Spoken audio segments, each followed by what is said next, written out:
어떤 사람이 믿음의 깊이가 있습니까? 완전히 자기가 무너진 경험을 한 사람입니다. 자이든 타이든 자기는 무너져야 해요. 자기 마음이 완전히 세상에 대해서 절망해야 하나님이 보인다 이 말이에요. 사람은 뭔가 조금이라도 의지할 때가 있으면 하나님을 찾지 않습니다.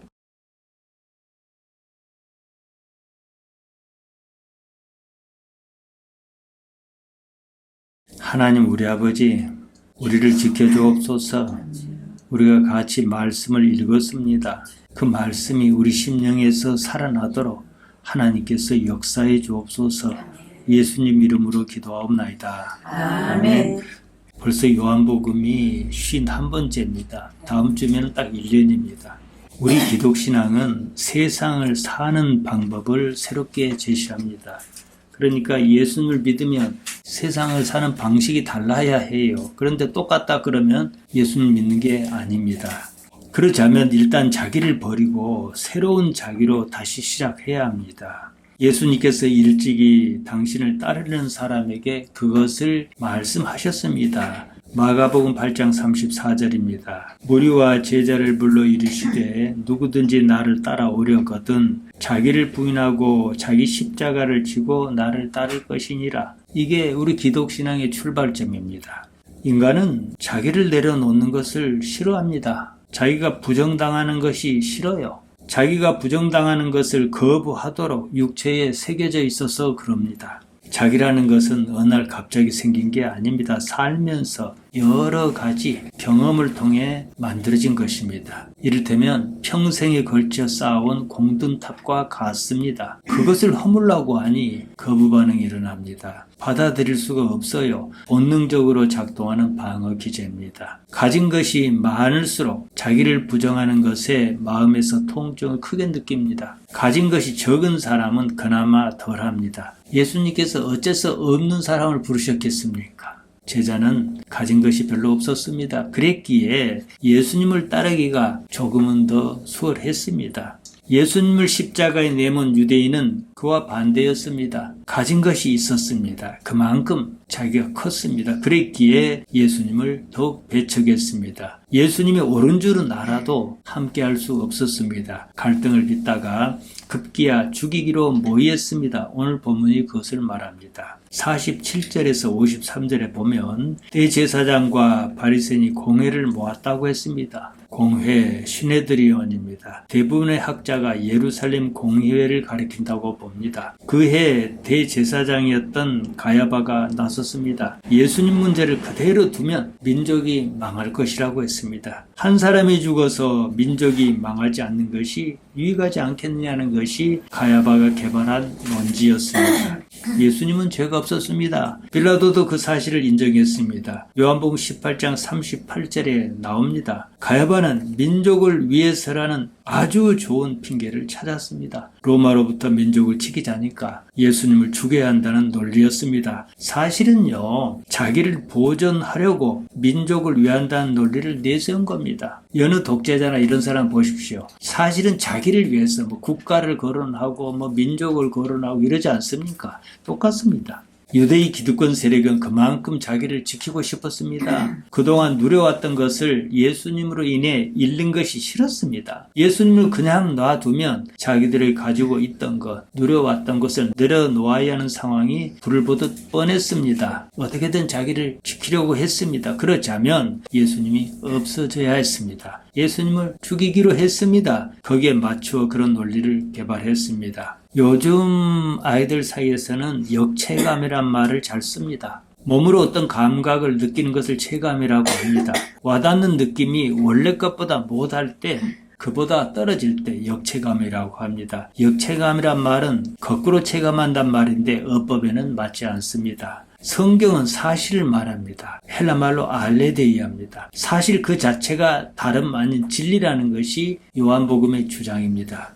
그래서 우리 성경은 알레데이아를 진리라고 번역했다가 참이라고 번역했다가 그럽니다. 근데 사실이 기본 개념입니다. 믿는다는 것은 말씀 그대로 따르겠다는 말이에요. 사람이 진리를 몰라서 안 믿는 것이 아닙니다. 진리를 믿었다가 자기가 가지고 있던 것을 잃고 말 것 같아요. 역체감의 공포였습니다. 인간은 새로운 것을 얻을 때의 기쁨보다 이미 가진 것을 상실할 때 느끼는 고통을 훨씬 더 크게 체감합니다. 그게 싫습니다. 자기가 가진 것은 그대로 두고 새로운 무엇을 얻는다면 모를까? 그것이 아니라면 반대부터 하고 봅니다.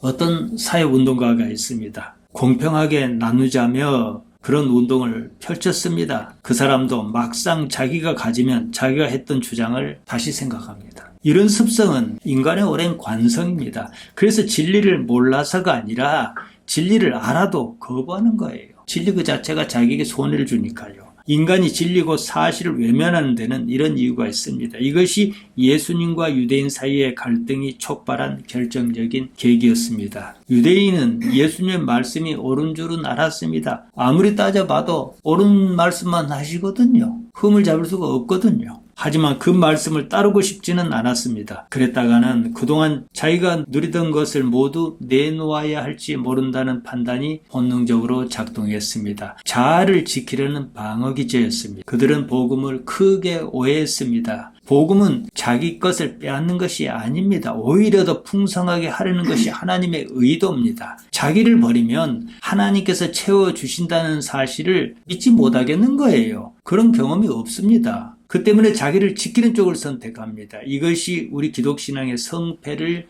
가르는 문제입니다. 회개 메타노이아가 그 때문에 반드시 필요하다는 거예요. 즉 자기 보존의 관성에서 벗어나 하나님의 통치로 시선을 옮기는 근본적인 태도 전환에 있습니다. 오늘 본문은 크게 세 부분으로 나뉩니다. 45절에서 46절은 나사로 사건 이후의 반응입니다. 47절에서 53절은 사내들인 회의와 가야바의 제안 설명입니다. 54절에서 57절은 예수님의 은둔과 유월절의 긴장감이 이어집니다. 45절을 봅니다. 마리아에게 와서 예수께서 하신 일을 본 많은 유대인이 그를 믿었으나 나사로의 부활은 단순한 기적이 아닙니다. 요한이 말하는 마지막이자 가장 큰 표적입니다. 믿었다는 말 에피스티우산이 쓰였습니다. 그들이 믿었다 이 뜻입니다. 믿다는 말 피스티오가 과거 능동 3인칭 복수로 쓰인 말입니다. 원래 이 말은 신뢰한다는 뜻입니다. 지난주에 우리가 31절에 보았습니다. 유대인이 마리아가 곡하러 무덤에 가는 줄 알고 따라갔다는 말이 나옵니다. 마리아를 따라갔다가 무엇을 봅니까? 나사로가 무덤에서 살아나는 것을 목격합니다. 그 일로 많은 유대인이 예수님을 신뢰했다. 피스티오 이 말입니다. 46절입니다. 그중 어떤 자는 바리새인에게 가서 예수의 하신 일을 알리니라.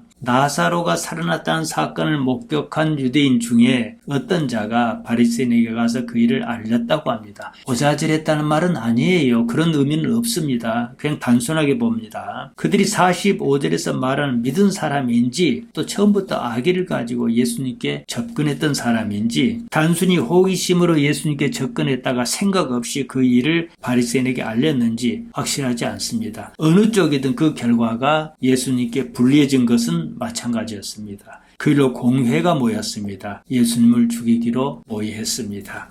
47절입니다. 이에 대제사장과 바리새인이 공회를 모으고 이르되 이 사람이 많은 표적을 행하니 우리가 어떻게 하겠느냐. 공회 시네드리온입니다. 사네드린을 가리켜요. 사두개파의 제사장과 바리새파의 장로와 서기관으로 구성했습니다. 72명의 합의체로서 당시의 최고 의결 기관이었습니다. 종교적 판단을 거기서 다 했어요. 그들은 예수님께서 행하신 표적을 부인하지는 않았습니다. 나중에 그런 일이 또 있었습니다. 예수님께서 부활 승천하신 후에 제자가 그 사역을 이어받았지 않습니까? 많은 표적이 나타났습니다. 그때 이렇게 말했어요. 사도행전 4장 16절에서 17절입니다. 이 사람들을 어떻게 할까? 그들로 말미암아 유명한 표적 나타난 것이 예루살렘에 사는 모든 사람에게 알려졌으니 우리도 부인할 수 없는지라. 이것이 민간에 더 퍼지지 못하게 그들을 위협하여 이후에는 이 이름으로 아무에게도 말하지 말게 하자 이랬습니다. 그들은 그것이 사실이냐 아니냐 이 문제를 가지고 고민하지 않았습니다. 그 사실이 민간에게 퍼지는 것을 우려했습니다. 왜요? 민간에게 퍼지면 자기들이 누려왔던 것을 놔야 할지 모른다는 본능적인 판단 때문입니다. 어떻게든 막고 싶었습니다. 그래서 예수님을 죽이기로 모였다 이 말입니다. 47절이 그 말이에요. 예수님께서 행하신 일이 민간에 퍼지면 많은 사람이 예수를 믿고 따를 겁니다. 백성이 예수를 믿든 말든 자기들이 무슨 상관이 있느냐 하겠지만 상관이 있었습니다. 예수님께서 그들의 기적권을 인정하지 않으셨습니다. 성전 정화 사건이 대표적인 경우입니다. 안식일 논쟁 또한 그래서 생긴 문제였습니다. 우리가 요한복음 5장에서 무엇을 봤습니까? 38회 병자를 일으키신 사건을 보지 않았습니까? 그건 기적의 문제가 아니라 안식일 논쟁이었습니다. 요한복음 9장에서는 태어날 때부터 눈먼 사람을 고쳐주신 사건이 나옵니다. 그 역시 안식일 논쟁이었습니다. 겉으로는 안식일을 지키네만 하는 거였지만 안식일을 지키는 것은 곧 자기들을 지키는 것이었습니다. 그들은 그만큼 자기들을 지키고 싶었습니다. 자기를 부인한 일은 꿈도 꾸지 않았습니다. 그런 대명제 앞에서 안식일 문제가 있었던 겁니다. 예수님을 매도할 아주 좋은 핑계였습니다. 오늘날 교회도 마찬가지입니다. 그 일을 행하는 건 좋아요. 담임 목사 자리를 자기 아들에게 세습한 일이 참 많지 않습니까? 한때 시끄러웠습니다. 근데요, 세습하네 말네 이게 중요한 게 아니고요. 그 일로 누가 이익을 보느냐 이 문제예요. 그 일로 예수님께서 이익 보시겠습니까? 모든 게 마찬가지입니다. 우리가 이렇게 예배를 해요. 그 일로 누가 이익 봅니까? 하나님께서 이익 보시고 우리는 그 이익의 부스러기 그걸 누리지 않습니까? 우리는 그것을 은혜라고 부릅니다. 이해관계가 없으면 누구든 많은 표적을 행하면 좋은 일입니다. 백성이 점점 더 예수님의 말씀 듣고 따른다는 것이 그들에게는 문제였습니다. 예수님의 말씀에서 출발점은 자기를 부인해야 한다는 것이었습니다. 자기를 부인하지 않고 예수님을 따른다는 것은 정말로 어불성설입니다. 이 문제를 오늘날 교회는 심각하게 생각해야 합니다. 여기서 다 어그러집니다. 종교 기득권을 가진 사내들은 자기를 지키는 것이 무엇보다도 우선이었습니다. 예수님을 죽여 자기가 살고자 했습니다. 48절입니다. 만일 그를 이대로 두면 모든 사람이 그를 믿을 것이요. 그리고 로마인들이 와서 우리 땅과 민족을 빼앗아 가리라 하니 그들은 예수님께서 행하신 표적을 인정했습니다. 문제는 진실 여부가 아니었습니다. 결과였습니다. 당시는 로마가 지배하고 있었습니다. 기원전 63년, 그러니까 구약 성경 말라기와 신약 성경 마태복음 사이에 한 400여 년간 공백기가 있습니다. 그걸 중간기라고 해요. 잠시 자기 나라를 가진 적이 있었습니다. 하스모니안 왕조 때 자기들끼리 다투다가 로마의 도움을 요청한 일이 발생해요. 그래서 로마가 쳐들어옵니다. 폼페이우스가 예루살렘을 점령하면서 그때부터 유대는 사실상 로마의 영향 아래 들어갔습니다. 이후에 헤롯이 로마의 지원을 받아 유대를 통치했고 헤롯이 죽은 후에 일부 지역은 로마가 직접 통치했습니다. 예수님 당시에 로마 총독 본디오 빌라도가 유대를 다스리고 있었습니다. 당시 로마는 피정복민은 무조건 억압하기보다는 그 내부에 있는 협력자를 이용해서 통치하는 방식을 선호했습니다. 유대는 로마의 지배 아래서 상당 부분을 스스로 관리할 수 있었습니다. 성전 운영이라든가 종교재판, 제사장 제도, 율법교육 등이었습니다. 유대 사회는 성전 중심 사회였습니다. 유대의 종교 기득권층은 성전을 중심으로 자기들이 하고 싶은 일을 다 할 수 있었어요. 각종 이득을 챙길 수 있었습니다. 그들 입장에서는 아무런 문제가 없었습니다. 세상은 평안했습니다. 어느 날 유대의 변방 총구석에서 근본을 알 수 없는 사람이 나타났습니다. 기적을 행하고 이상한 논리를 선파했습니다. 처음에는 그러려니 했겠지요. 사태가 심상치 않았습니다. 백성이 그에게 관심을 가지기 시작했습니다. 일부는 그의 제자로 따라 나섰습니다. 그가 유대인의 왕이라는 소문이 들렸습니다. 지금 돌아가는 곳으로 와서 로마를 자극할 것이 뻔했습니다. 지금 이대로 있어야 자기들의 이익인데 그러면 로마가 이대로 그냥 놔두겠느냐는 논리였습니다. 그들은 지금 이대로 그냥 있는 것이 좋았습니다. 문제가 없었습니다. 갈릴리 촌놈 하나 때문에 모든 것이 날아갈 판이었습니다. 명분은 충분히 갖췄습니다. 로마가 우리 민족을 빼앗지 않도록 하자는 것이었습니다. 그를 종교재판에 넘겨 죽이는 것밖에는 달리 방법이 없었습니다. 이렇게 의견이 모아졌습니다. 사실은 이런 긴장관계로 있다가 주 70년에 로마 티투스가 예루살렘을 완전히 초토화시켜버립니다. 그때 완전히 망합니다. 그 전에 있었던 일이지요. 49절입니다. 그 중에 한 사람 그의 대제사장인 가야바가 그들에게 말하되 너희가 아무것도 알지 못하는도다. 가야바가 나섰습니다. 여러 가지 말이 있었겠지요. 저 사람 어떻게 할 거냐. 백성의 지지가 저렇게 있는데 섣불리 건드렸다가 부스럼나지 않겠느냐. 별말이 다 있었겠지요. 가야바가 너희가 뭘 모른다며 의견을 정리했습니다. 50절입니다. 한 사람이 백성을 위하여 죽어서 온 민족이 망하지 않게 되는 것이 너희에게 유익한 줄을 생각하지 아니하는도다. 바로 대놓고 말했습니다. 이거저거 따질 것 없이 그가 죽는 것으로 모든 문제가 다 끝난다. 염려하지 말아라. 이렇게 말한 거지요. 여기에 대해 요한은 그냥 넘어가지 않고 설명을 달았습니다. 51절과 52절입니다. 이 말은 스스로 함이 아니요 그의 대제사장이므로 예수께서 그 민족을 위하시고 또 그 민족만 위할 뿐 아니라 흩어진 하나님의 자녀를 모아 하나가 되게 하기 위하여 죽으실 것을 미리 말함이러라. 가야바가 그의 대제사장이고 자기는 모르고 한 말이었겠지만 제사장 역할을 했다 이 말이에요. 예수님께서 죽으실 것을 미리 예언했다 이런 뜻입니다. 이런 것을 알레고리라고 합니다. 전형적인 신학적 알레고리입니다. 알레고리란 서로 비슷한 것, 유사성을 들어 다른 주제를 설명하는 방법입니다. 가야바는 단순히 유대 민족을 두고 한 말이었습니다. 신학은 하나님의 자녀를 두고 한 말이라는 거예요.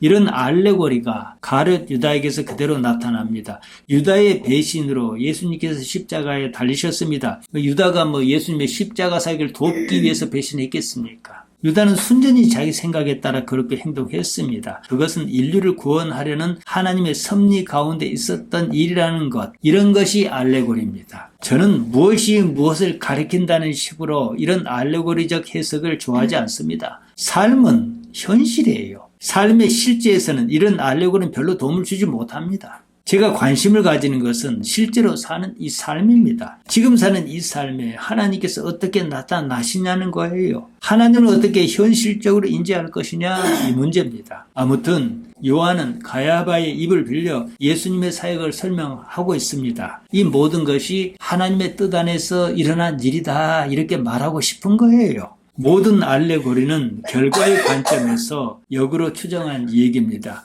모든 일이 다 끝난 뒤에 요한이 요한복음을 썼다는 사실을 염두에 두어야 합니다. 우리가 지난 일을 볼 때 지금 이 시점에서 지난 일을 해석하는 거예요. 마을이 사람도 들어오고 막 부흥을 했어요. 예배당인지 지금 우리가 뜯겼습니다만은 새로 막 짓고 이랬어요. 그럼 또 거기에 맞게 해석하는 거예요. 하늘에서 보면 이랬다 저랬다 하는 거예요. 그러니까 참고는 하되 거기에 밀 필요는 없습니다. 53절입니다. 이날부터는 그들이 예수를 죽이려고 모의하니라. 그렇게 결론이 났습니다. 그리고 예수님을 잡아다 빌라도의 재판에 넘겼습니다. 그들은 끝내 자기를 부인하지 않았습니다. 그 대신 예수님을 부인했습니다. 요한복음에서 예수님의 순환 서사에서 그 출발점입니다. 자기를 부인하지 않으면 예수님을 죽여야 합니다. 예수님과 아무런 관련이 없다면 상관없습니다. 자기를 부인하지 않겠다는 것은 예수님을 죽이겠다는 것과 다르지 않습니다. 오늘날 온 세상의 기독신앙인은 이 말을 명심해야 합니다. 자기 부인이 없는 기독신앙인은 이들처럼 끝끝내 예수님을 죽이겠다고 하는 것과 다를 것이 없습니다. 십자가에 이은 부활 그리고 승천 사건은 그야말로 대반전입니다. 그랬음에도 아이러니하게도 제자의 사역에서 똑같은 일이 반복해서 나타납니다. 마치 믿을 사람과 믿지 않을 사람이 처음부터 정해진 것처럼 말입니다. 오늘 본문에 나타난 것과 같은 상황이 예수님의 제자가 사역할 때도 똑같이 나타났습니다. 앞서 보았습니다. 사도행전 4장 16절에서 17절 말입니다. 어째서 그토록 자기를 놓지 못하는가? 어째서 그토록 자기를 지키려고 하는가? 그러면 자기가 죽는다고 생각하기 때문입니다. 이 문제는 우리 기독신앙에서 반드시 해결해야 하는 문제입니다. 자기를 없이하지 않고는 그 세계가 보이지 않습니다. 어떤 사람이 믿음의 깊이가 있습니까? 완전히 자기가 무너진 경험을 한 사람입니다. 자이든 타이든 자기는 무너져야 해요. 예수님께서 이런 말씀을 하셨습니다. 마태복음 5장 8절입니다. 마음이 청결한 자는 복이 있나니 그들이 하나님을 볼 것이며 마음이 깨끗해야 하나님을 본다. 하나님을 알아차린다. 이 말씀입니다. 자기 마음에 조금이라도 믿는 구석이 없어야 자기 마음이 완전히 세상에 대해서 절망해야 하나님이 보인다. 이 말이에요. 사람은 뭔가 조금이라도 의지할 때가 있으면 하나님을 찾지 않습니다. 54절입니다. 그러므로 예수께서 다시 유대인 가운데 드러나게 다니지 아니하시고 거기를 떠나 빈들 가까운 곳인 에브라임이란 동네에 가서 제자와 함께 거기 머무르시니라. 유대인이 모여 예수님을 죽이기로 결정했습니다. 예수님께서 도망하신 것이 아니었습니다. 잡히지 않았습니다. 자유로웠습니다. 상황이 참 묘하지 않습니까? 요한복음에는 계속해서 내 때란 말이 나옵니다. 예수님의 사역에 어떤 서사가 있다는 말입니다. 아직은 때가 아니다 이거예요. 이걸 얘기하는 겁니다. 모든 것이 6월절의 십자가를 향해 치닫습니다. 아직은 그때가 아니었습니다. 그때가 아닌 만큼 자유로웠습니다. 모든 것이 하나님의 주권 아래 있다는 요한의 암시입니다. 가야바의 모의가 6월절 어린 양을 제단으로 향하게 했듯 우리의 모든 인간적 실패 역시 하나님의 거대한 구원서사 안에서 실존의 길로 들어설 수 있다는 것을 요한이 말합니다. 55절입니다. 유대인의 6월절이 가까우면 많은 사람이 자기를 성결하게 하기 위하여 6월절 전에 10월에서 예루살렘으로 올라갔더니 6월절에 이르기 전에 미리 올라가서 준비를 하고 있었다 이 말이에요. 앞서 말씀드렸습니다. 56절이에요. 그들이 예수를 찾으며 성전에 서서 말하되 너희 생각에는 어떠하냐? 그가 명절에 오지 아니하겠느냐 하니 그들은 예수님께서 명절에 성전에 오시라는 것을 알고 있었습니다. 모든 초점을 6월절에 맞추고 있습니다. 흠없는 어린 양이 6월절 예루살렘을 향합니다. 마지막 희생제사였습니다. 제가 아까 알레고리라는 말씀 드렸고 종교적 서사라는 말씀을 드렸습니다. 6월절 십자가 사건이라는 걸 딱 정해두고 거기로 다 향하는 모습을 여러분이 그릴 수 있지 않습니까? 57절입니다. 이는 대제사장과 바리새인이 누구든지 예수 있는 곳을 알거든 신고하여 잡게 하라 명령하였음이로라. 명령이 떨어졌습니다. 그들은 나사렛 사람 하나를 잡으려고 했지만 그는 곧 하나님의 어린 양이었다는 것입니다. 이것이 요한이 우리에게 전하는 서사입니다. 사실 그들은 예수님을 거부한 것이 아니라 자기가 죽는 것을 거부했습니다. 자기가 죽는 것을 거부하다 보니 예수님을 거부할 수밖에 없는 상황이에요. 오늘날 우리 또한 마찬가지입니다. 자기 부인을 거절하면 예수님을 거절할 수밖에 없는 거예요. 자기 부인을 하지 않으면서 예수를 믿는다? 거짓말입니다. 자기라는 그 세계가 무너지는 것을 그들은 거부했습니다. 결과적으로 실존으로 거듭나는 것을 거부했다는 거예요. 유대의 지도자는 예수님의 표적을 보지 못했던 것이 아니었습니다. 보았고 인정했습니다. 나사로가 살아난 사실 또한 인정했습니다. 그럼에도 믿지 않았습니다. 이유는 단순했습니다. 지금까지 붙들고 살았던 자기 자신을 내려놓아야 하기 때문이었습니다. 자기를 보존하려는 욕망은 이만큼 끈질깁니다. 사람이 복음을 거부하는 가장 큰 이유는 진리를 몰라서가 아닙니다. 진리를 따르면 지금까지의 내가 죽어야 할 것이기 때문입니다. 그러나 복음은 실상 우리를 죽이려는 것이 아니에요. 살리라는 것입니다. 그래서 복음입니다. 기쁜 소식이에요. 예수님께서 말씀하신 자기 부인은 자기 파괴가 아니에요. 자기 소멸이 아닙니다. 그것이 실존의 길이기 때문입니다. 거짓의 찌꺼기를 걷어내고 내 속에 있는 참다운 자기를 살려내려는 하나님의 의지입니다. 지금까지는 사실은 살아도 사는 게 아니었습니다. 씨앗은 땅에 떨어져 죽어야 열매를 맺습니다. 요한복음 12장 24절에서 예수님께서 말씀하셨어요. 저 뒤에 나옵니다. 내가 진실로 진실로 너희에게 이르노니 한 알의 밀이 땅에 떨어져 죽지 아니하면 한 알 그대로 있고 죽으면 많은 열매를 맺느니라. 저는 옛날에 이 말씀을 이해할 수가 없었어요. 내가 땅에 떨어져 죽으면 그걸로 끝이지 많은 열매를 맺어서 뭐 하겠느냐 이렇게 생각했습니다. 크게 봐야 합니다. 크게. 이만한 나가 이런 나 이렇게 보셔야 합니다. 나사로는 죽음의 무덤에서 나왔습니다. 예수님께서는 십자가를 지나 영광에 이르셨습니다. 이런 원칙은 똑같습니다. 요한이 말하는 구원도 이와 다르지 않습니다. 자기를 지켜서 얻는 것이 아니라 자기를 지키면 자기 하나만 그대로 있어요. 잘해야 말입니다. 자기를 내려놓으면서 더 풍성한, 더 큰 하나님과 교통하는 자기가 생긴다는 거예요. 그게 진짜라는 거지요. 내가 붙들고 있는 나를 구원하는 것이 아닙니다. 하나님께서 아예 새로운 나의 실존을 살려내시려는 것이 성경 말씀이에요.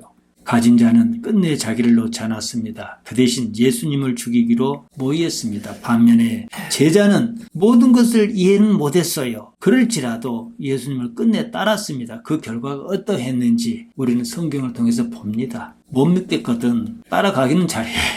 구원은 예수님을 믿는 겁니다. 예수님을 신뢰하는 거예요. 우리가 예수님을 믿는 이유가 무엇입니까? 결국 나 자신보다 예수님을 더 신뢰하기 때문이 아닙니까? 자기 자신을 붙들 것인가? 아니면 참다운 존재이신 예수님께 자기 자신을 내맡길 것인가? 우리는 오늘 여기에 답해야 합니다. 요한복음 11장 마지막 장면은 바로 그것을 우리에게 묻습니다. 사랑하는 성도 여러분, 자기를 지키려고 하면 끝내 삶을 그르치고 맙니다. 모든 인간사의 결말이 어떠했습니까? 결국 그것이었습니다. 예수님을 믿는다면 모든 것을 내려놔야 합니다. 여러분이 적어도 일주일에 한 번씩 이렇게 예배당에 가서 예배하지 않습니까? 사실 평소에는 없던 일이에요. 이럴 때만큼이라도 내 자신을 정화를 시켜야 해요. 어떻게 해요? 내려놓으면 그만이에요. 그것이 믿음입니다. 그 믿음으로 살기 바랍니다. 아멘. 하나님 우리 아버지, 말씀을 주셔서 감사하나이다. 말씀의 깨달음과 지혜를 주옵소서. 나를 내려놓고도 얼마든지 살 수 있는 경험을 하게 우리를 인도해 주옵소서. 하나님 아버지께서만이 우리의 모든 것이란 사실을 믿음으로 고백하나이다. 감사드리며 예수님 이름으로 기도하옵나이다. 아멘.